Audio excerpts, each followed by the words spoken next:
दुश्मन ना करे दोस्त ने वो काम किया है। ये गाना इस समय पाकिस्तान पर एकदम सूट कर रहा है, क्योंकि अभी हाल ही में पाकिस्तान के एक पड़ोसी देश ने उस पर एयर स्ट्राइक कर दी है और इसकी वजह से इन दोनों देशों के बीच टेंशन बढ़ गई है।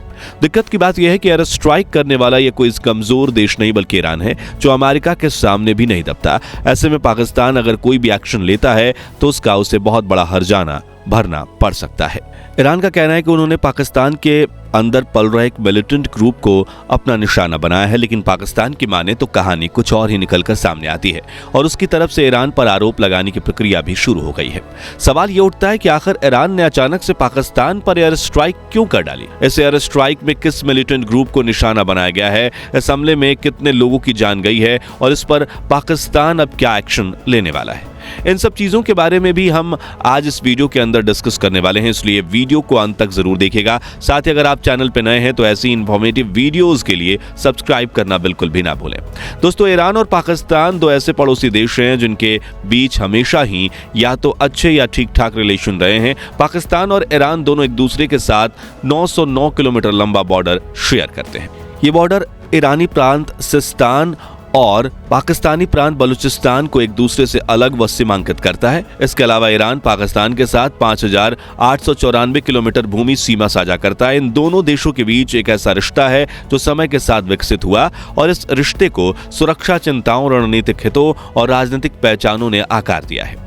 इतिहास में थोड़ा पीछे जाएं तो पता चलता है कि ईरान और पाकिस्तान के बीच ये संबंध ऐतिहासिक रूप से भी काफी अच्छे रहे हैं। ईरान पाकिस्तान की स्थापना के बाद इसको मान्यता देने वाला पहला देश है और पाकिस्तान भी 1979 में ईरान की नई सरकार को मान्यता देने वाले दुनिया के पहले देशों में से एक था। जानकारी के लिए आपको बता दें कि ईरानी क्रांति से पहले ईरान एक मजबूत अमेरिकी सहयोगी था और भारत के खिलाफ युद्ध में पाकिस्तान का समर्थन भी करता था। इसके अलावा हाल ही में दोनों देशों के बीच राजनयिक संबंधों में भी सुधार हुआ है, क्योंकि पूर्व पाकिस्तानी प्रधानमंत्री इमरान खान ने ईरान के साथ पाकिस्तानी संबंधों का विस्तार करने की मांग की थी और इसके साथ ही दोनों देशों में 2021 में तालिबान के द्वारा कब्जा करने के बाद संयुक्त रूप से अफगानिस्तान में स्थिरता लाने का समर्थन भी करते हुए देखा गया था।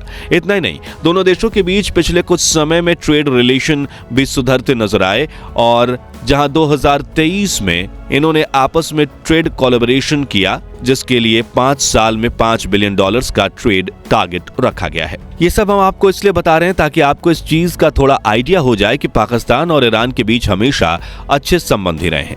लेकिन अभी हाल ही में एक ऐसी घटना हुई है जो इस रिलेशन को पूरी तरह से बिगाड़ चुकी है और इसका असर सिर्फ इन दो देशों पर ही नहीं बल्कि पूरे मिडिल ईस्ट में देखने को मिल सकता है। असल में हुआ यह है कि ईरान ने अभी पाकिस्तान पर एक एयर स्ट्राइक की है। ये एयर स्ट्राइक पाकिस्तान में पल रहे सुन्नी मिलिटेंट ग्रुप जैसे अल अलद के बेस पर की गई है, जिसमें काफी लोगों के जान जाने की भी खबर आ रही है। अब एक तरफ जहां इजराइल हमास के बीच युद्ध की वजह से मिडिल ईस्ट में कई महीनों से टेंशन चल रही है, ऐसे में ईरान का इस तरह अचानक पाकिस्तान में घुसकर एयर स्ट्राइक करना टेंशन को और भी कई गुना बढ़ा सकता है, क्योंकि पाकिस्तान भी अपने आप को कोई कमजोर देश नहीं समझता, एक परमाणु हथियार संपन्न देश मानता है, जिसके साथ ऐसा कुछ करना ईरान को भी काफी भारी पड़ सकता है और इससे इन दोनों देशों के बीच राजनयिक संबंध पूरी तरह से खराब हो सकते हैं।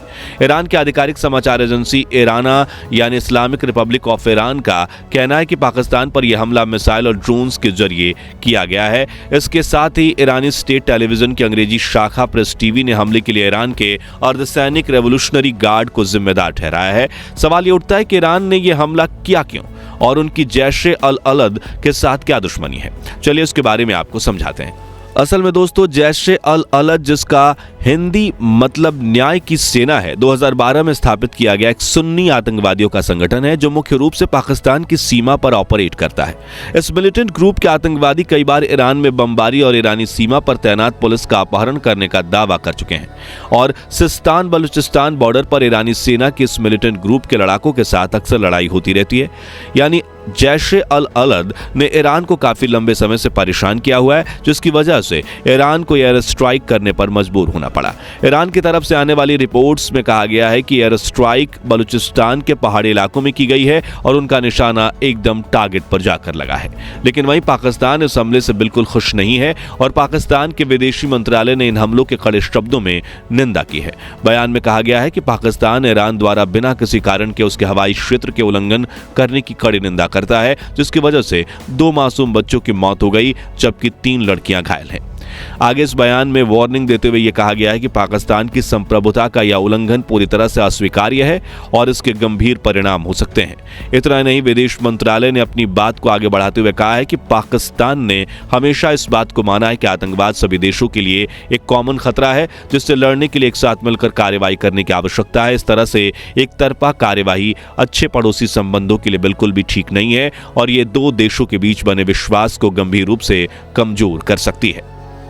असल में 2 पाकिस्तानी सुरक्षा अधिकारियों ने बताया कि ईरान ने इन हमलों से ईरानी सीमा से लगभग 50 किलोमीटर अंदर बलूचिस्तान के पंजगूर जिले के एक मस्जिद को क्षतिग्रस्त कर दिया है। साथ ही इस हमले ने 2 मासूम बच्चों की जान भी ले ली है। हैरानी की बात यह है कि हमला उस समय किया गया जब ईरानी विदेश मंत्री हुसैन अमीर अब्दुल्ला लाहियान स्विट्जरलैंड के दावोस में विश्व आर्थिक मंच के मौके पर पाकिस्तान के कार्यवाहक प्रधानमंत्री अनवर उल हक काकर से मुलाकात कर रहे थे। अब इस मामले पर पाकिस्तान की तरफ से जो रिस्पॉन्स आया है उसे समझने की अगर कोशिश करें तो इसका मतलब यही निकलता है कि पाकिस्तान खुद भी आतंकवाद के खिलाफ है और उसको आतंकवादियों के बेस पर हमला करने से कोई दिक्कत नहीं है। उसे परेशानी इस चीज से है कि कोई देश अचानक से बिना कोई बात हुए उसके एयर स्पेस में घुसे और हमला करके वापस चला जाए। और जिन 2 मासूम बच्चों की इस हमले में मौत हुई है उनका संदर्भ पाकिस्तान अपनी बात को सही ठहराने के लिए कर रहा है। अब ये सब तो पाकिस्तान का कहना है, लेकिन सच्चाई पर अगर गौर करें तो यह समझना ज्यादा मुश्किल नहीं है कि पाकिस्तान खुद आतंकवादी संगठनों को अपने यहां पनाह देता है। ऊपर से वो कितना भी कहता रहे कि वो आतंकवाद के खिलाफ है और सबको मिलकर आतंकवाद से लड़ना है, पर हकीकत हमेशा से यही रही है कि पाकिस्तान ने आतंकवादियों को पाला है और बहुत बार अपने फायदे के लिए उन्हें इस्तेमाल भी किया है। ऐसे में ईरान ने भी मजबूरी में तंग आकर ही एयर स्ट्राइक की होगी, क्योंकि ईरान इतना बेवकूफ नहीं है। वो बहुत अच्छे से जानता है कि उसका ऐसा करना एक नए युद्ध की आग को भड़का सकता है। अब देखिए दोस्तों, ईरान कितना खतरनाक देश है इसके बारे में आप अक्सर सुनते रहते होंगे। यह दुनिया के उन गिने चुने देशों में से एक है जो निडर होकर अमेरिका को ललकारता है और साथ ही सैन्य ताकत व हथियारों के मामले में भी एक मजबूत देश की श्रेणी में आता है। दूसरी तरफ पाकिस्तान को हम भारत के साथ तुलना करके कमजोर देश मानते तो हैं, लेकिन सही मायनों में आज के आधुनिक युग में कोई भी कमजोर नहीं है। ऐसे में इन दोनों देशों के बीच टेंशन बढ़ना बिल्कुल सही नहीं है, क्योंकि इस वजह से दुनिया में एक और नए युद्ध की आग भड़क सकती है जिसकी आंच बहुत से देशों पर पड़ेगी। वैसे आपको क्या लगता है, पाकिस्तान में एयर स्ट्राइक करके ईरान ने सही किया या नहीं? कमेंट करके अपनी राय जरूर शेयर करें। बाकी दोस्तों, हमारी आज की इस वीडियो में बस इतना ही था। वीडियो अच्छी लगी हो तो इसे लाइक और शेयर जरूर करना, और अगर आप हमारे फेसबुक पेज पर नए हैं तो पेज को फॉलो भी जरूर करें। मिलते हैं जल्दी एक ऐसी और इंटरेस्टिंग वीडियो में, तब तक के लिए गुड बाय, जय हिंद।